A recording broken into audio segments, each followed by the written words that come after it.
Hello aspirants. तो आज हम मेंस आंसर राइटिंग सेशन को फिर से स्टार्ट कर रहे हैं। तो जो हमारा क्वेश्चन है, स्वतंत्रता प्राप्ति के उपरांत भारत के एकीकरण में सरदार पटेल की भूमिका की विवेचना कीजिए। ये जनरली आप जब पॉलिटी पढ़ते हैं, जब रियासतें प्रिंसली स्टेट्स एक हो रहे थे या इंडिया में इन्वॉल्व हो रहे थे और कुछ अलग होना चाहते थे, तब आपने इनका बहुत ज़्यादा इम्पोर्टेंस सुना होगा। कैसे वल्लभ भाई पटेल ने जो है एकता भारत में स्थापित की। ये 2023 देखिए ईयर भी लिखा है और जीएस फर्स्ट का ये क्वेश्चन है। तो जैसा कि मैंने हमेशा बताया है कि अगर 125 वर्ड्स का है या 150 वर्ड्स का है तो आपको ऑलमोस्ट 20 to 25 वर्ड जो है इंट्रो में लिखना है। इंट्रो अगर करंट बेस्ड क्वेश्चन है तो बेस्ट होगा कि आप करंट ऐड करिए, और स्टैटिक पोर्शन है तो आप उसकी सबसे इम्पॉर्टेंट चीज़ जो है, जो हाईलाइट करना हो, उसे आप जो है इंट्रो में डाल सकते हैं, जो आपके आंसर को इन्हेंस करेगा। तो जैसे मैंने जो एक आंसर राइटिंग करी है सेशन में, सरदार वल्लभ भाई पटेल भारत के पहले गृह मंत्री और उप प्रधानमंत्री थे।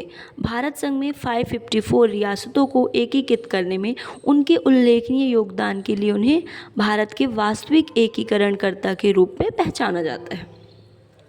फिर मैंने यहाँ से डाला उनके कुछ इम्पॉर्टेंट पॉइंट्स, जिसकी वजह से ये रीज़न क्लियर होता है कि कैसे उन्होंने एकीकरण में भूमिका निभाई।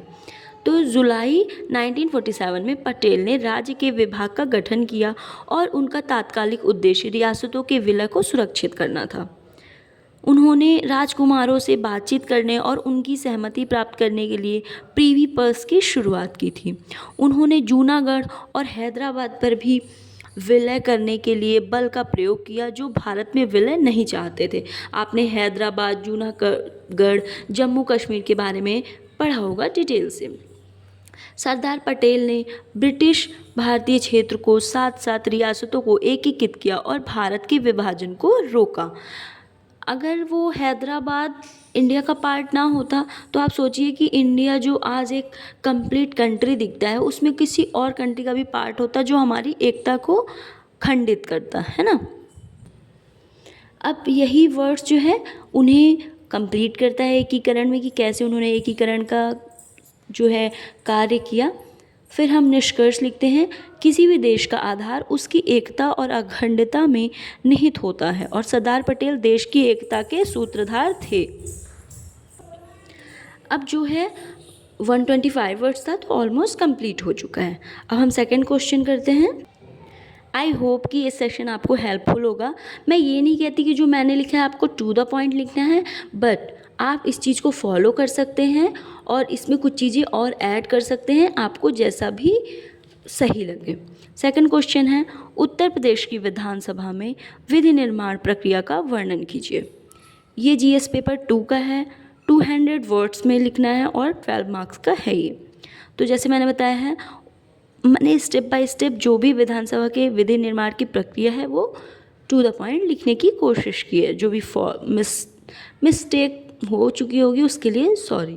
उत्तर प्रदेश की विधानमंडल द्विसदनीय है, जिसमें निचले सदन के रूप में विधानसभा 403 निर्वाचित सदस्य और उच्च सदन के रूप में विधान परिषद 100 सदस्य शामिल हैं।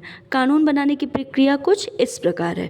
तो अब आप क्या करेंगे, आपको क्योंकि पूरा आंसर जो है वो ब्लू पेन से ही लिखना है, तो आप जो पॉइंट्स लिखेंगे ना उसके नीचे एक लाइन अंडरलाइन कर देंगे ताकि हाईलाइट हो कि आप क्या क्या स्टेप बता रहे हैं। प्रस्ताव, नए कानून के प्रस्ताव की प्रक्रिया किसी भी सदन में धन विधेयक को छोड़कर सरकारी मंत्रियों, सार्वजनिक सदस्य विधेयक, व्यक्तिगत सदस्यों, निजी सदस्य विधेयक हटाकर सार्वजनिक याचिकाओं द्वारा शुरू हो सकती है। विधेयक का परिचय होता है, मतलब सबसे पहले जो है सदन में प्रस्ताव रखा जाता है, फिर विधेयक का परिचय बताया जाता है। प्रस्तावित कानून, जिसे विधेयक के रूप में जाना जाता है, विधानसभा में पेश किया जाता है। फिर थर्ड स्टेप, पहला वाचन। सदस्य विधानसभा में विधेयक के सामान्य सिद्धांतों पर चर्चा करते हैं और इस पर कोई भी बहस नहीं होती है। फिर नेक्स्ट स्टेप है आधिकारिक राजतंत्र में राजपत्र में प्रकाशन। पहली बार पढ़ने के बाद विधेयक को सार्वजनिक जांच और सलाह के लिए उत्तर प्रदेश के राजपत्र में प्रकाशित किया जाता है। जो हमारा नेक्स्ट स्टेप है समिति चरण। विधेयक एक समिति द्वारा विस्तार से जांच की जाती है और विशिष्ट प्रावधानों की जांच और संशोधन किया जाता है। रिपोर्ट चरण समिति अपने निष्कर्ष प्रस्तुत करती है और आगे संशोधन प्रस्तावित किए जा सकते हैं। दूसरा वाचन, विधानसभा विधेयक पर विस्तार से बहस करती है जिससे सदस्यों को अपने विचार और चिंताएं व्यक्त करने का मौका मिलता है। मतदान, प्रत्येक सदस्य से वोटिंग कराई जाती है। यदि बहुमत इसे मंजूरी दे देता है तो विधेयक जो है वो विधानसभा में पारित हो जाता है। उच्च सदन, यदि विधेयक पारित हो जाता है तो विधेयक वाचन समिति चरण और मतदान की समान प्रक्रिया के लिए उच्च सदन में भेजा जाता है। सहमति, यदि दोनों सदन अंतिम संस्करण पर सहमत होते हैं फिर विधेयक को सहमति के लिए राज्यपाल के पास भेजा जाता है। अधिनियम, राज्यपाल की सहमति मिलते ही विधेयक कानून बन जाता है और लागू हो जाता है। यही प्रक्रिया जो है हमारी सेंट्रल गवर्नमेंट में होती है, जब लोकसभा और राज्यसभा के बीच ऐसे ही स्टेप्स फॉलो किए जाते हैं और जब राष्ट्रपति से मंजूरी दे देता है तो विधेयक या कानून बन जाता है। ठीक है, तो ये ऑलमोस्ट 200 वर्ड्स में जो हमारा कंप्लीट हो चुका है। अगर आपको लगता है आप कुछ इसमें और ऐड कर सकते हैं, बट क्योंकि ये एक कॉन्स्टिट्यूशनल प्रक्रिया है तो आप खुद से तो कोई चीज़ ऐड नहीं करेंगे। आप थोड़ा बहुत सुझाव जो है वो निष्कर्ष में दे सकते हैं, बट ध्यान रखना है कि 200 से वर्ड अबव या मैक्सिमम नहीं होना चाहिए। मार्क्स इसमें भी निगेटिव होता है। For today, thank you so much.